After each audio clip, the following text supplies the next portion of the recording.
Now on Wisdom Radio, Carolyn Craft's Inner Wisdom. Heart-to-heart conversations revealing the wisdom within. Welcome to this hour. Glad you're with us and listening. We're going to have a wonderful guest. Do you know that the proportion of those over 85 will quadruple by the year 2050? And 1 in 9 current baby boomers will live to at least 90. That's good news. And if we're alive in the year 2020, I plan to be, how about you? There's a good chance we'll live to 120. Matter of fact, that's when I was going to say this. I thought that's when I'll be under 120. No, not yet. And this older group is the fastest growing segment of our society worldwide. Well, those 76 million baby boomers they redefining old age. And what about those of you now with time on your hands?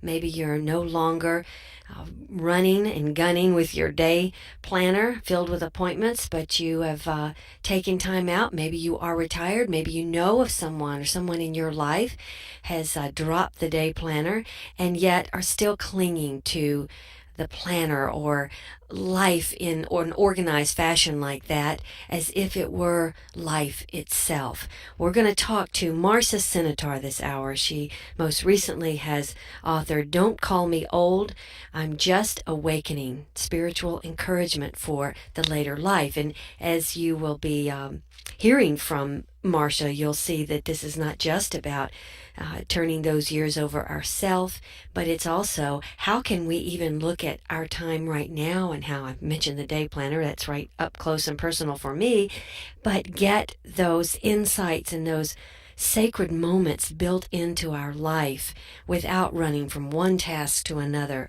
Marcia has written To Build the Life You Want, Create the Work You Love.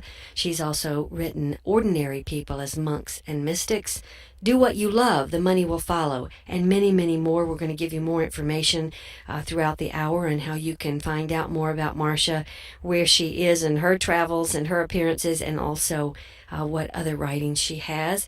She's an educator, a corporate psychologist, and of course an author. And she has been had her own human resource advisory firm in Santa Rosa, California. Her books are being used worldwide in a growing number of diverse professional settings in colleges, therapy, and spiritual direction programs. And I love talking with her, and I know you will love her too. Marcia, thanks for being with us this hour. Oh, Carolyn, my pleasure. It's so great to talk to you. You talk in this recent writing, Marcia, a lot about successful aging. What is your picture of what successful means as we look to the aging process? Well, what I've tried to do here is to offer a model of aging. I don't know if it's success in the world's view, but it's definitely beyond the disease and deprivation model that we're being given by our media and family, friends, doctors, so forth. So successful aging is really vital, connected. It's I would say animated, which is also another way of saying spiritual. And the earlier we begin to get a handle on our attitudes, our assumptions, really higher consciousness is what I'm talking about, the more potent and exciting the later life period can be. Yeah, I think that people that are in the forefront right now of making this aging process look vital are some of our movie stars. They're in their 50s and 60s, and Tina Turner still dancing at 60. Well, that's exactly right. And if you look at, for example, some of the people that I've mentioned and looked at in my research, if you look at Mary Baker Eddy, she was in her 80s when she founded the Christian Science Monitor, which is still going strong. Yeah. And Mother Teresa, who was working at a pace that many of us who are in the workplace, we envy that energy that she had. Mike Wallace is in his 80s, as you say. The U.S. Supreme Court justices are 70s and 80s. And then I also want to mention that if we look in our neighborhoods, our communities, we're going to find people 80, 90, 100 And by the way, the centenarians are the most amazing people. We will see individuals who are independent, they're feisty, they're reconciled to certain things that they can't change, and they're assertive about things they can change. They are, back to your question about successful, I guess you'd say that these are individuals who are integrated. You know, they've kind of gotten it together as far as their life goes, and they're not fighting at, shadows. They're enjoying life in the way that they can, wherever you find them. My grandfather turned 88 a few months ago, and he got married.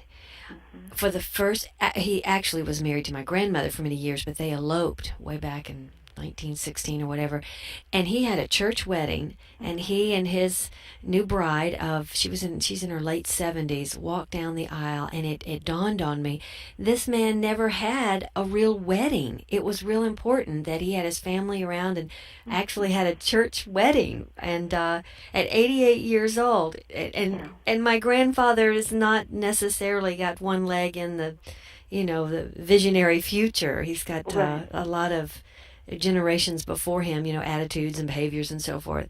But it was just amazing. There was this new life. At the deepest level, people like your grandfather have some traits, and we can get into that. And it allows them, even though on the surface, and that's why I'm cautious when I use the word successful with aging. It's a gerontological term, and it has a lot of different definitions. But down deep, there has got to be an assumption that he had, that he could control some of the elements of his life. And that's what we see. We see this assumptions shaping the quality of life in the older person. And it's these assumptions that we want to cultivate early, and the earlier the better. Well, some of these traits different for someone who is, say, in their 80s or 90s now than for someone who's, say, in their 40s or 50s right now? And what happens when they become 80? Are they different? They're not different. And that's the amazing thing, that it makes me smile even to think about it. And you and I have talked about my research into spiritually alert children who have that intuitive sense about who they are. And you find the same exact traits in children. So, for example, just to give you one, assertion.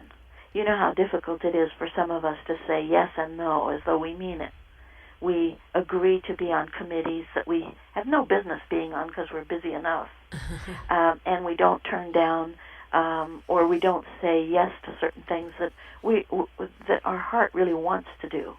Well, one of the traits that you find in children, in 40-year-olds, as you mentioned, and in centenarians, is this kind of authority that, like your grandfather, lets us reach out for the things that matter to us and close the door on people and choices that don't hold value. Yeah. And it's amazing because you see this all through life. I'm speaking with Marcia Sinitar. We're talking about Just Awakening. I'm Just Awakening. Don't call me old. Marcia, when you embarked on this research and putting this book together, what was happening with yourself and why you chose to go in this direction? What was there a surprise? Was there something that really snapped? Or well, I had two, let's say, motivators. The first was that for the last 10 years, I've been working in the life care field, corporations that are creating communities for people who are retiring. And these are upscale, sophisticated communities. And so I was put in an environment where there were many different people who are working with older people or planning to. And some of those individuals don't really like the elderly, which is interesting. And some of them are pioneers who are really leading the way. So I was very motivated to find out more about some of the attitudes for those of us who are in a leadership position. And in my own life, just what I think you might be asking. I have cut back on some of my corporate work in order to write more. And rather than finding that as a freeing activity, that reshuffling of priorities, I guess you'd call it, I found myself rather daunted by the amount of leisure time. You talked earlier about the day timer. One of the things that I found is that it took me a long time, months and months, to get used to the new schedule and to make good use of it. So one of the recommendations that I'm making in this book is that, and I'm not alone in it, is that we learn much earlier than we have to make good use of free time. Because after you retire, if you retire, and I don't plan to, but if you change your schedule, lose a job, reshuffle your priorities, that's probably one of the most difficult things to contend with, that you have this block of time, and how are you going to use it without feeling like you're marginalized? It's often, I think, not just making use of free time, but it's making the commitment to carve out free time. Well, that is exactly right. And now, carving out free time in a busy schedule is one of the tasks of healthy life, period, no matter what age you are. Yeah. I don't care if you're 16 and you're overcommitted to all your violin and tap dancing and athletic lessons plus school, or if you're 40 and you have family and business fighting for your attention, or if you're older than that. I just the other day, and in the process of working on this myself, and I imagine I speak for many, I actually sat down and listed all the things I want to do in a week and have in a week. Yeah. And I gave as accurately as I could the minutes and hours that it would take. I went over the 168 hours there are in a week. So that's the wake-up call. Now it's learning, what to do about it. Well, Marcia, we're going to take a break. When we come back, there's so much we want to talk to Marcia about: why engaged elders develop their attitudes earlier in life, and why authentic involvements produce a hopeful and ageless vitality. This and a whole lot more from Marcia Sinitar. Don't call me old. I'm just awakening. Stay with us. We'll be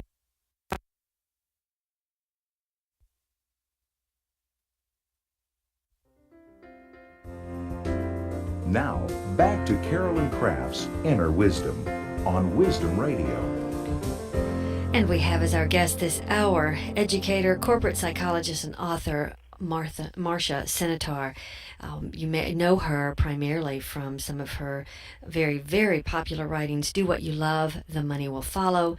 One of the earliest ones that I became attracted to and received so much wisdom from: Ordinary People as Monks and Mystics. She's also written about the spiritual intelligence of children and much more. We'll give you some more specifics on Marcia as the hour unfolds. We're talking today about aging, saging, and it's not just about if you are in the later years of your life, but also if you are in the real productive years of your life. How are you carving that time out for yourself? How are you more aware of the choices that you are making?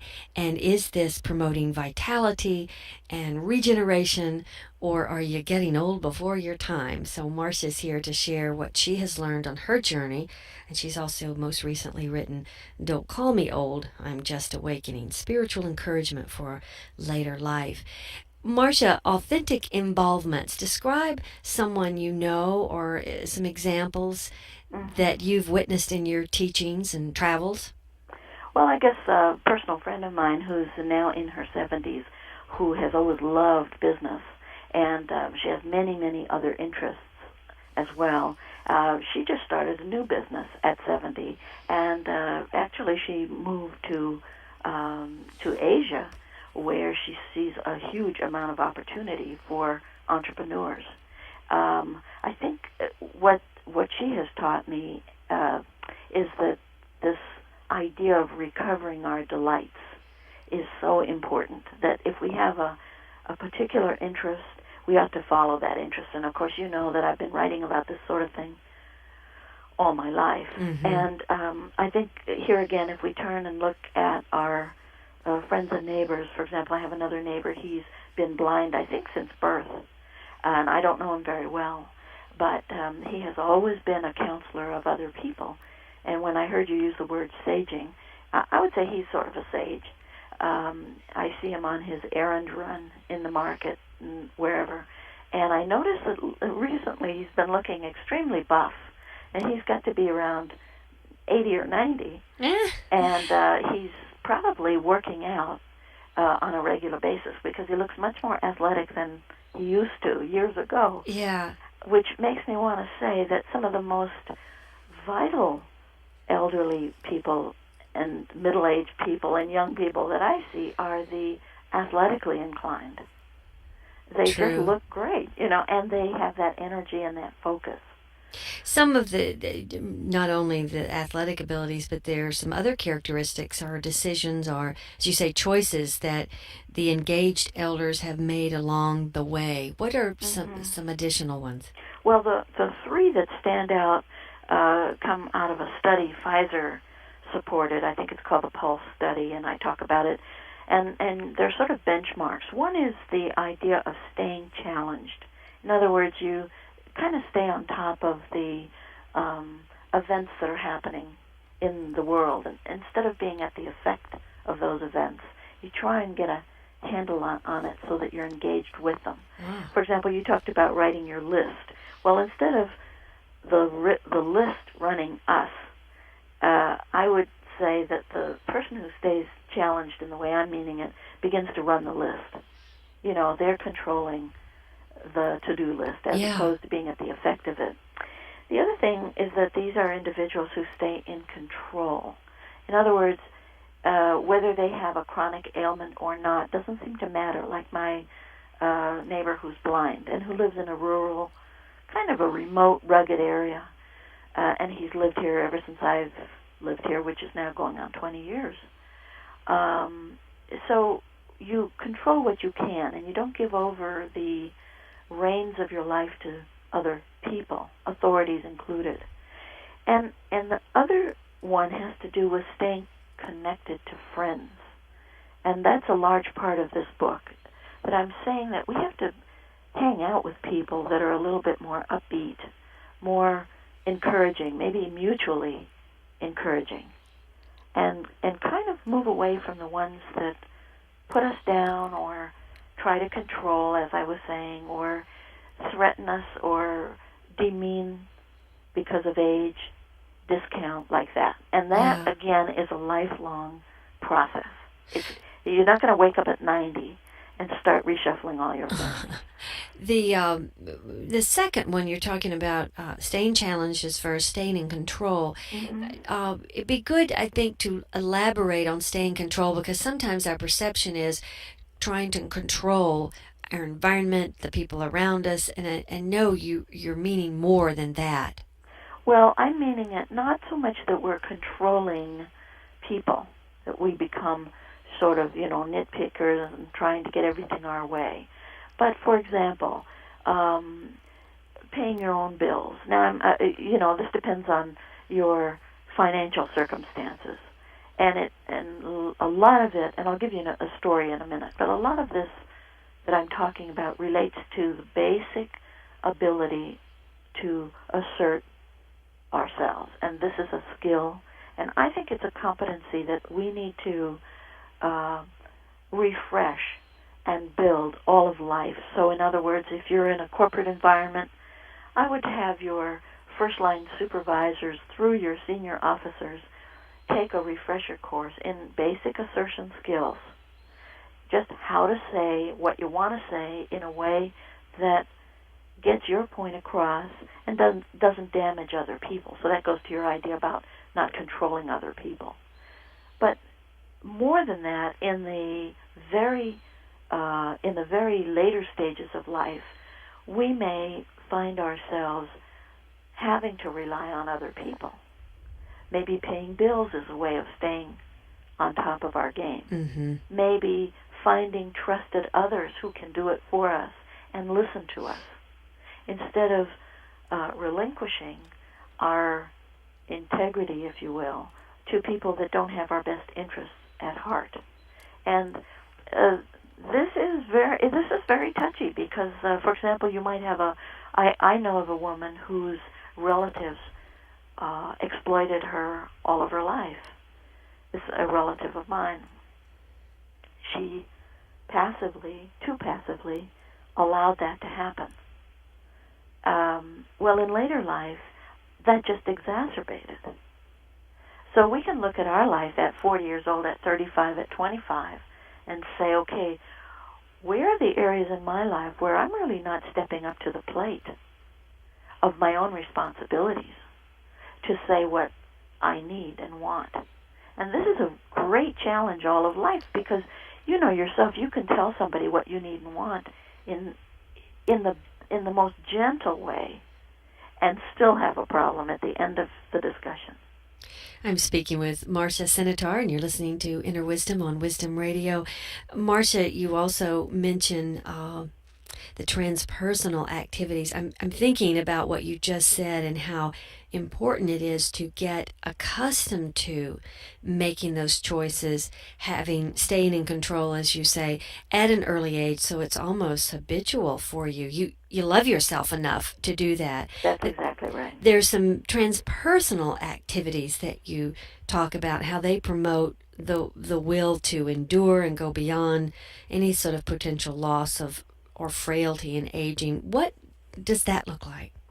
Well, the reason I put all of this into an educational context is because it's through learning that we understand our, shall we say, helplessness or powerlessness, our feelings, the false guilt that we have when we speak up for what we need, pure and simple, and we learn our powers as well, our potency. Now, to the transpersonal, this idea of consciousness, a higher consciousness, if you will, is so freeing that as we ascend in awareness, just grow more self-aware, if you will, or have the experience of keeping, let's say, a spiritual diary where we note our progress, the opening of the heart, the values that we have, the things we want to do. You talked earlier when we were off the air about just looking at what regenerates you. I talk about being animated. Just this is a spiritual observation. So the recommendation that I'm making, both in my practice with leaders and for individuals, including myself, is that we become much more sensitive to the subtle realms of awareness, because it's through our awareness, our thought, our assumptions, that we shape the quality of our life. So whether you like to do quilting or whether you have a problem speaking up, you'd think these are very different, but in effect, they're not that different, because our task is to learn how to really live who we are in the context of everyday life. Yeah. The developing those habits too early on, I think that's one of the key things we attempt to do on Wisdom Radio and on this show, is to how to overcome maybe what has been given to you or what you've gotten accustomed to, and changing that, shifting that. And that's where some of the sweat comes from. Well, if I could go back to one of the studies that I speak about in this book, and I think it's so interesting. First of all, this was a study that looked at women and depression. And to me, it's applicable to men and women, to old and young, because the bottom line was that when we think about the problem, we're not active enough in solving it, and that adds to our depression. And maybe we can chat about that a little bit. I'm speaking with Marcia Sinitar. I'm just awakening, so don't call me old. We're going to hear more from her when we come back. And also, if you have a family member or you yourself are looking at saging with personal care and help from outside. Stay with us. We'll be back with more from Marcia in just a moment.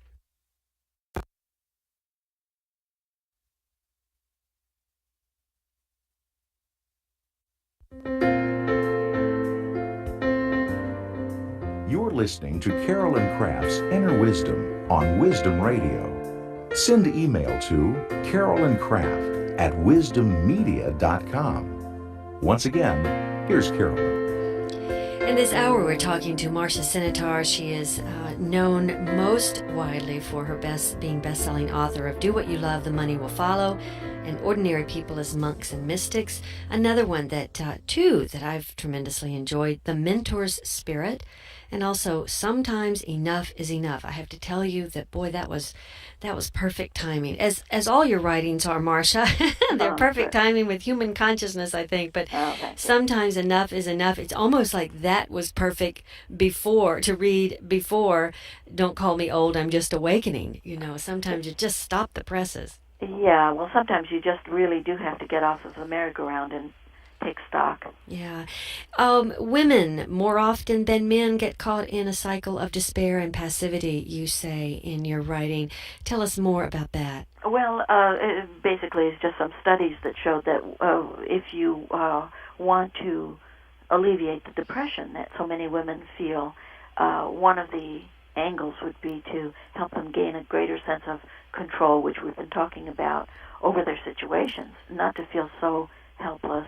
And part of that is becoming actively engaged in the solution, rather than what I was saying as we went to the break, rather than just obsessing about the problem and rehearsing a victim's stance, to get active in solving the problem. And here's where I think counseling, friendships, the spiritual path, at a certain point, really frees us up. Let's move to, we'll probably dance back and forth here, but move to another major theme that you address, and that's the end-of-life care. My partner's mother is in her late 80s and lost her husband a few years ago. She was the baby child in her family, and then married, and during those years it was the husband takes care of you. And when he died, there were two things that were going on with her. One, a lot of freedom and autonomy, that she now could make decisions on her own and was learning to do that. Yeah. And also what we've witnessed is, this is our assessment, our judgment, that she never leaves her little condo, and almost like the walls have gotten thicker and thicker and her world has gotten smaller and smaller and smaller. So not knowing if she's depressed or if that she just gets to make her own decisions in that way. But now there's a big question of whether to put her in a nursing home because of some of the decisions she's making with the stove and everything. Address end-of-life care in a way that we can be thinking about that. Well, here's where I think, and I'm making the recommendation, that we have more ombudsmen who are sort of intermediaries for the family, who can go in, and I think this is where people who are in the field are so helpful to us. Yes. Where they can go in and observe and help the individual. I think the more the individual can be free to make their own decisions about such matters, the better. And that's, of course, a sliding scale, because, as you say, if someone is not careful with their own physical safety or that of others, maybe decisions have to be made for them. But end-of-life care involves a lot of negotiations. It involves a tremendous amount of open discussion. I tell the story about a lawyer that I went to for some estate planning. This was an individual in their, 75 or so, who was making all kinds of recommendations for, these trusts and revocable trusts and all of that, and stressing how important it was to discuss our wishes with our family. Well, when I asked this lawyer how they handled their own, what elements, he said, "Oh, well, that's something I don't like to talk about." So then I said, "Well, do you have a will?" "Oh, no, I don't have a will." Oh, no. Yes. So the fact fact of the matter is that the great percentage of people have a very definite opinion about how they'd like to be treated, end of life, afterlife, but they don't tell anybody about it. So then something happens and nobody knows. Yeah. So this idea that I have of having ombudsmen who help the family, maybe intervening for the frail or the infirmed, especially if conflicts arise or some illness, visiting for us when we can't. I think this is very important to the... You talked, too, about the difference in cost of having someone hospitalized later in years and maybe having hospice care in their home. Right. Well, there's just a huge cost. I mean, if you're going to, shall we say, live at a hospital like you might at a hotel, you can expect, what is it, $1,000 a day. Yeah. If you're in a nursing home, it's $1,000 a week. And this is I got these figures from a Time magazine article, and $100 a day for hospice care. I read an article recently, and you were talking about someone in your family. Well, nearby there's another neighbor that's 90, and she wrote an article, or was interviewed for an article in a local paper, and she talked about in-home care from groups that are, just blossoming everywhere, which is why our experience of later life is going to be vastly different from, let's say, your aunt or your grandfather. Yes. Well, these individuals come into the home and help her. She doesn't have children. She doesn't have a family, but she intends to remain in her home. The life care industry has a very unattractive phrase called aging in place, which to me sounds like a tree or something.